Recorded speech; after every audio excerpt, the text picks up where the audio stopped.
অধর জু বলা হয়, বা অধর জু বা অধর ইউ, অনেক কিছু বলতে পারো, বা অধর ইউ, অধর ইউ। ইংরেজিতে এটার যদি দেখা যায় এটার স্পেলিংটা কি হবে, ADHARYU। ইংলিশে তো এটা ল্যাঙ্গুয়েজ না, এটা সংস্কৃত ল্যাঙ্গুয়েজ, আমরা এটা বাংলায় পড়ছি, তো বাংলাটা আর একটু বেশি ভালো রকম ভাবে বলা যেতে পারে, অধর ইউ, অধর জু। আচ্ছা, অধর জু বলো, অধর জু। এখানে কি বলা হয়, যজুর্বেদে মেনলি যে যজ্ঞের আচার অনুষ্ঠান এবং মন্ত্রের সংগ্রহ আছে। যজুর্বেদে যজ্ঞের আচার অনুষ্ঠান এবং মন্ত্রের সংগ্রহ। আগে দুটো গান সম্পর্কে ছিল, একটা গানের কথা ছিল, এটা সঙ্গীতময় মন্ত্রের কালেকশন ছিল। এটা যে পাঠ করে তাকে বলা হয় অধর ইউ, অধর জু বা অধর ইউ, যা বলো তোমরা। আর এখানে আছে যজ্ঞের আচার অনুষ্ঠান এবং মন্ত্রের সংগ্রহ। এখানে একটু সিরিয়াস ব্যাপার চলে আসছে, আগে গানটা নিয়ে হয়েছিল, এখানে একটু সিরিয়াস ব্যাপার আসছে। সেই সিরিয়াস ব্যাপারের মধ্যে চলো আমরা দেখি, এই বেদকে আবার দুই ভাগে ভাগ করা হয়, কৃষ্ণ আর শুক্ল। কৃষ্ণ আর শুক্ল দুটো যজুর্বেদ, এটা একটা হচ্ছে কৃষ্ণ যজুর্বেদ আর একটা হচ্ছে শুক্ল যজুর্বেদ। তো এই কৃষ্ণ যজুর্বেদ আর একটা হচ্ছে শুক্ল যজুর্বেদ।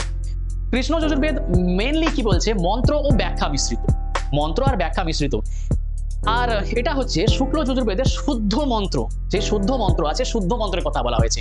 প্রথমে কৃষ্ণ যজুর্বেদে মন্ত্র আর তার ব্যাখ্যা, আর শুদ্ধ মন্ত্র হচ্ছে শুক্ল যজুর্বেদ, শুদ্ধ মন্ত্র হচ্ছে শুক্ল যজুর্বেদ। আমাদের এত ডিটেলসে যাওয়ার দরকার নাই, তাও বলছি, কিন্তু তোমাদের এটা জানা দরকার আছে, যজুর্বেদের দুটো ভাগ, কৃষ্ণ যজুর্বেদ আর শুক্ল যজুর্বেদ, কৃষ্ণ আর শুক্ল। দেখো, যজুর্বেদ আমরা জানলাম যে এখানে যজ্ঞের আচার অনুষ্ঠান আছে, তার মানে এখানে যত রকমের মন্ত্র সেটাও আছে, তাহলে এখানে যজ্ঞের প্রক্রিয়া আছে, যেমন আহুতি কিভাবে দেওয়া হবে, বা সোমরস কিভাবে প্রস্তুতি করা হবে, বা যজ্ঞ কুণ্ড তৈরি কিভাবে করা হবে, সমস্ত কিছু যে আচার অনুষ্ঠানের নিয়মগুলো, সেগুলো কোথায় আছে, যজুর্বেদে আছে। আচ্ছা, এখানে আমরা যদি যজুর্বেদের কথা বলি, যজুর্বেদ থেকে উপনিষদের অনেক অংশ যজুর্বেদে এসেছে, মানে সরি বলছি, যজুর্বেদের অনেক অংশ উপনিষদে এসেছে। আসলে উপনিষদ দেখি সে বেদ থেকে এসেছে, সমস্ত কিছু বেদ থেকে এসেছে।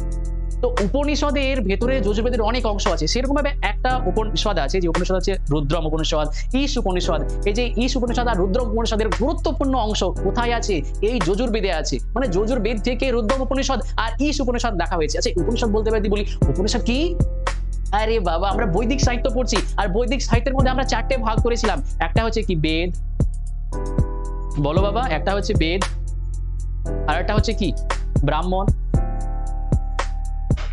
আর একটা হচ্ছে কি, আরণ্যক, আর একটা হচ্ছে উপনিষদ। এই যে উপনিষদ, এই উপনিষদ গুলো বেদ থেকে এসেছে, ব্রাহ্মণও সেই বেদের থেকে এসেছে, আরণ্যকও বেদের থেকেই বলা যাবে, উপনিষদও সেই বেদ থেকে এসেছে, সব কটা বেদ থেকে ইন্সপায়ার হয়ে আসছে ধীরে ধীরে। কিন্তু এগুলো আগে লেখা হয়েছে, তার জন্য এই চারটেকে বৈদিক সাহিত্য, মেন অরিজিনাল বৈদিক সাহিত্য বলা হয়। বেদ, ব্রাহ্মণ, আরণ্যক, উপনিষদ। বেদের মধ্যে চারটে বেদ আছে, আমরা আরণ্যক, ব্রাহ্মণ, উপনিষদ সবই পড়বো, কিন্তু আজকে আমরা বেদ শেষ করি। ওকে, চলো তাহলে আমরা এখানে জানলাম যে